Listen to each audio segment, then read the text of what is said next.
Assalamualaikum warahmatullahi wabarakatuh. Perkenalkan, saya Geraldi Pramana Hidayat. Saya di sini mewakili kelompok 7 dalam menyampaikan materi tentang variabel statistika. Adapun anggota dari kelompok kami yaitu Eva Atik Umayati, Geraldi Pramana Hidayat, Erik Suganda, dan Feby Yusela. Pengertian variabel statistika. Variabel statistika adalah karakteristik unit yang sedang diamati, yang dapat mengasumsikan lebih dari satu kumpulan nilai yang dapat diberikan ukuran numerik atau kategori dari klarifikasi. Misalnya saja adanya pendapatan, usia, berat, dan lain-lain. Variabel statistika menurut para ahli. Yang pertama, Sutrisno Hadi. Variabel statistika adalah serangkaian bentuk variasi dari objek penelitian, misalnya tinggi manusia, dan divariasikan dengan umur atau berat badan yang dimilikinya. Yang kedua, Sugiono. Definisi variabel statistika adalah segala sesuatu dalam bentuk apa saja yang ditetapkan oleh peneliti untuk dipelajari sehingga diperoleh informasi tentang hal tersebut. Kemudian ditarik kesimpulannya. Selanjutnya ada ciri-ciri variabel statistika. Yang pertama, variabel memiliki nilai yang bervariasi. Yang kedua, variabel membedakan satu objek dari objek yang lain. Yang ketiga, variabel harus dapat diukur. Selanjutnya, jenis-jenis statistik. Yang pertama, variabel kualitatif. Variabel kualitatif statistik adalah nilai yang berupa nama atau label, di mana biasanya warna bola, misalnya merah, hijau, biru, atau jenis anjing, misalnya Collie, Shepherd, dan Terrier, yang kesemuanya merupakan contoh variabel kualitatif atau kategori. Variabel kualitatif dibedakan menjadi dua, yaitu yang pertama nominal kualitatif. Misalnya saja warna dan status perkawinan. Yang kedua, data ordinal kualitatif. Dapat diurutkan, misalnya seperti nilai A, B, dan C. Medali Olimpiade, emas, perak, dan perunggu. Yang kedua, variabel kuantitatif. Variabel penelitian kuantitatif statistik adalah nilai yang berupa angka atau numerik yang mewakili kuantitas yang dapat diukur. Misalnya, ketika kita berbicara tentang populasi suatu kota, kita berbicara tentang jumlah orang di kota dan atribut kota yang dapat diukur. Oleh karena itu, populasi merupakan variabel kuantitatif. Dalam persamaan aljabar, variabel kuantitatif diwakili oleh simbol X, Y, atau Z. Variabel kuantitatif dapat diklarifikasikan menjadi diskrit atau kontinu. Penjelasannya sebagai berikut. Yang pertama, variabel diskrit.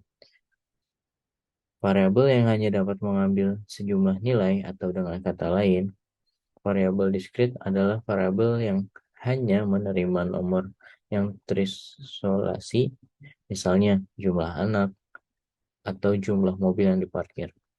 Yang kedua, variabel kontinu. Variabel dengan jumlah nilai tak terbatas seperti waktu atau bobot. Dengan kata lain, jika sebuah variabel dapat mengambil nilai apapun antara nilai minimum dan nilai maksimumnya, itu disebut variabel kontinu. Jika tidak, ini disebut variabel diskrit. Pada variabel kontinu, kita selalu dapat menambahkan lebih banyak desimal dan lebih presisi ke variabel ini. Contohnya, misalnya Dinas Pemadam Kebakaran mengamanatkan bahwa semua petugas pemadam kebakaran harus memiliki berat antara 150 dan 250 pon. Bobot pemadam kebakaran akan menjadi contoh variabel kontinu, misalnya saja karena berat badan seorang pemadam kebakaran bisa mencapai nilai apapun antara 150 dan 250 pound. Sedangkan ketika kita melempar koin dan menghitung jumlah kepala, Jumlah kepala bisa berupa nilai bilangan bulat apapun antara 0 dan plus tak terhingga. Namun, itu tidak bisa berupa antara angka 0 dan plus tak terhingga. Kita tidak bisa misalnya mendapatkan 2,3 kepala. Oleh karena itu, jumlah kepala merupakan contoh variabel diskrit.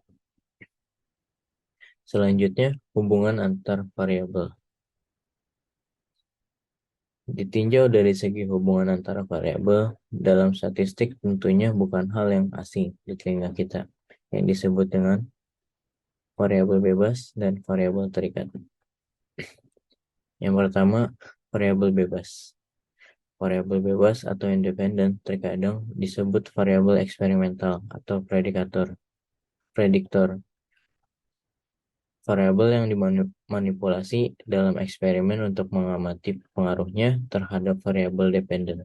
Terkadang disebut variabel hasil. Contohnya, bayangkan seorang tutor meminta 100 siswa untuk menyelesaikan tes matematika.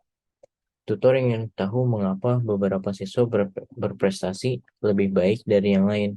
Meskipun tutor tidak mengetahui jawaban untuk pertanyaan ini, dia berpikir bahwa itu mungkin karena dua alasan. Yang pertama, beberapa siswa menghabiskan lebih banyak waktu untuk memperbaiki tes mereka. Yang kedua, beberapa siswa secara alami lebih cerdas dari yang lain. Demikian, tutor memutuskan untuk menyelidiki pengaruh waktu revisi dan kecerdasan pada kinerja tes dari 100 siswa. Variabel bebas dalam penelitian ini adalah waktu revisi atau waktu yang digunakan untuk memperbaiki tes, diukur dalam jam.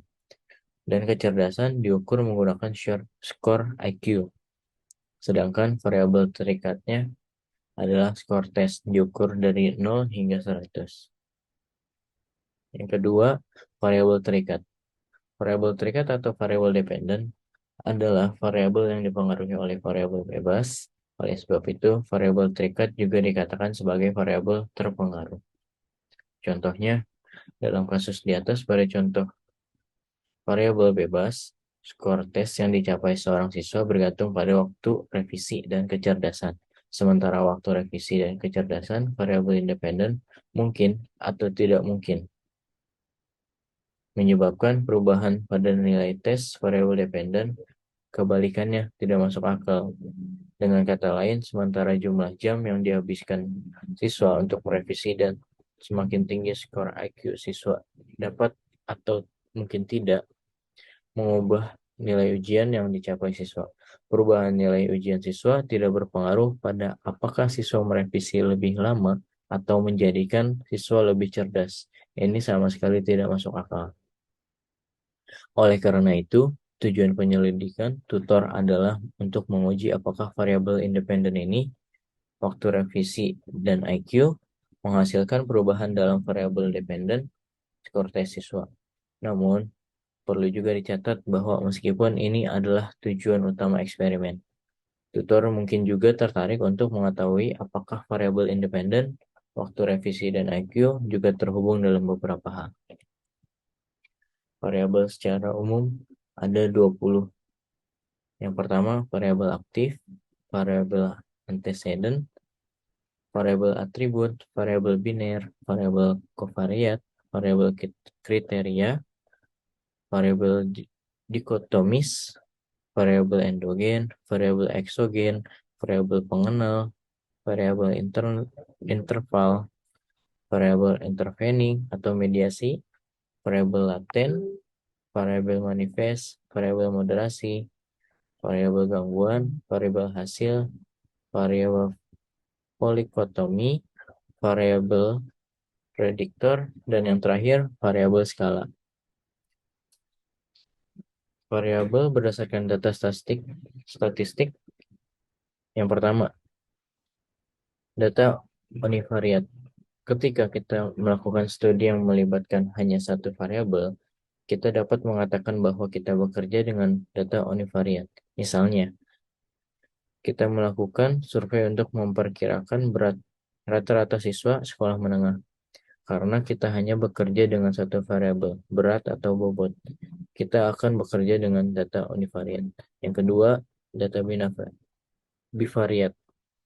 Ketika kita melakukan studi yang meneliti hubungan antara dua variabel, kita bekerja dengan data bivariat. Misalkan, kita melakukan penelitian untuk melihat apakah ada hubungan antara tinggi badan dan berat siswa sekolah menengah.